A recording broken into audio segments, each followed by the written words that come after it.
Hello, I'm Joshua, a naturalist for Five Rivers Metro Parks, and today we're at the Twin Valley Welcome Center at our bird feeding area.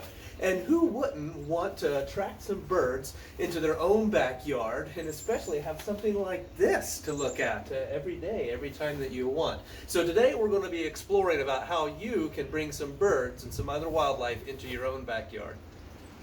Now, backyard birding is more like a hobby, and just like any hobby, you can put a lot of effort into it, or you can just put a little bit. But to bring birds into your backyard really doesn't take a lot of work at all. You don't really need a lush fountain that's going constantly. You don't need a bird shelter, and quite honestly, all you need is a couple of bird feeders to get started. Now, two different types of feeders that you're going to have success with right away is your simple seed feeder that you can put a variety of different kinds of seed in, and then also a suet cake feeder. Now, suet cake feeders are somewhat interesting. You can go to the store and you can buy all kinds of different recipes, but the recipe doesn't really matter. You'll find all kinds of different flavors and things, but all the birds are concerned about is mostly the fat, the white stuff that's in here. And so, matter of fact, you can go to a grocery store and you can buy slabs of fat in your meat department for like 10 cents a pound sometimes, and you can just cut the slabs of fat and then stick them in here and it works. So you don't need to melt it down and put seeds in it and put different flavors in or anything. The birds are mostly just after that fat content. Another feeder that you might consider is simply putting out a tray feeder like this. So this can be built in a lot of different ways. This one has a screen bottom so that when it rains, the water can then just drain through. And here is where we like to put our black oil sunflower seed. Now, black oil sunflower seed is typically a little more expensive than some of your other, like generally mixed feed, but the birds love it. There's an incredible amount of energy packed into this sunflower seed. So when you see this in your store, you know that you have a winner. As you get to watching your birds, you will notice that each bird species has different behaviors, and there are some birds that love feeding close to the ground. So simply by just taking a small tray, or in this case, a little chunk of wood, and then just put some of your bird seed right on the wood, and this will attract some of those more specialized feeders that like to feed closer to the ground. So now that you've seen one of my most favorite bird feeding areas, I want to take you to my house where you'll see what you can typically put in your backyard. So here's the bird feeder setup that I have at my house, and as you can tell, it's nothing extravagant. I have a 4x4 post kind of supporting this flat table right here where we put different types of seed to attract different kinds of birds throughout the year. Then I have two dangling suet feeders, and then I also have a hanging feeder right here, which we put sunflower seed in. And we get all kinds of species. We've counted several different species of woodpeckers here. As you can hear, you can hear the Carolina wrens and the tufted titmice and lots of other birds kind of singing all around here, as well as, of course, cardinals and stuff. We've got blue jays that come and visit, all kinds of neat creatures to explore. Anything that you can think of that would typically come to the backyard in this residential area that I live in. And as you can tell, it's a little bit high for me, so I have to reach up high to put stuff up there, but I want things in view of my big picture window out in the back of my house so that my kids can sit on the couch and just kind of hang out and do their homework and whatever they need to do while also watching birds. So it's a great little spot for inside our home.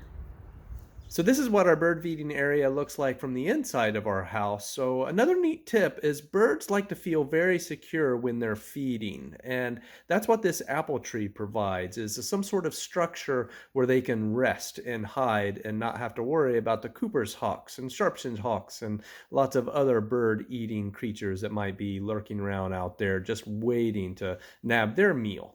So if you can put your feeding area next to a bush or a tree, or maybe you can plant some appropriate trees around your feeding area to create that kind of screen and that structure so that birds can have a place to hang out while they feed.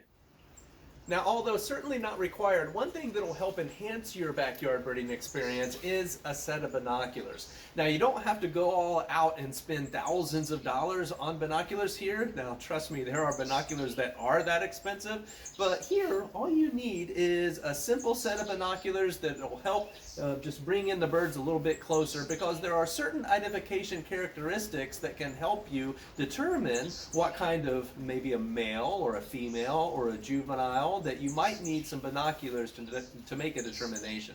Now, if you're just getting started with bird identification, I am sure you will notice that there is a ton of resources out there available to help you out, which can be confusing. So to get started, what I would recommend is calling 1-800-WILDLIFE, or go to your Division of Wildlife website and order one of these. These are free. This is a guide that has about 100 different species of birds in Ohio that you're most commonly going to find. So it's a really nice resource. It also has a birdsong CD that comes with it. However, if you go to the website, you can download this guide, and that'll help save the Division of Wildlife's resources, as well as saving paper.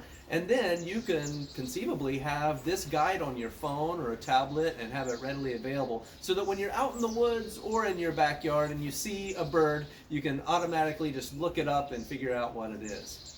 Now, if you're looking to grow your skills and want to advance into a field guide, there are several to choose from, and many of them have their pros and cons. So not all of them have everything that you're looking for. So take some time in a bookstore and leaf through them. One of the ones that I think is pretty popular is your Peterson Field Guide. This is a much older edition, of course well used, but in here what's nice is it has the bird drawings, as well as with maps, so that you can determine if the bird actually lives in your area or not, or can be found in your area, as well as the arrows that point to what to look for when differentiating from species to species. But one of my favorites, which is perfect for backyard birding, because you're not out there hiking when you're backyard birding. This is hard to put in your pocket, okay? This is a really big book. However, it is a really neat book, because the artist that drew these knew that you're going to see maybe just the front of the bird, or maybe just the side of the bird, and then it flies away and then it's done. So what he did was he drew different postures of the bird, different positions, so that you can really get an idea of what the bird looks like overall, to help you identify it, as well as it has the maps and all the little tidbits that you're kind of looking for when you're identifying a species.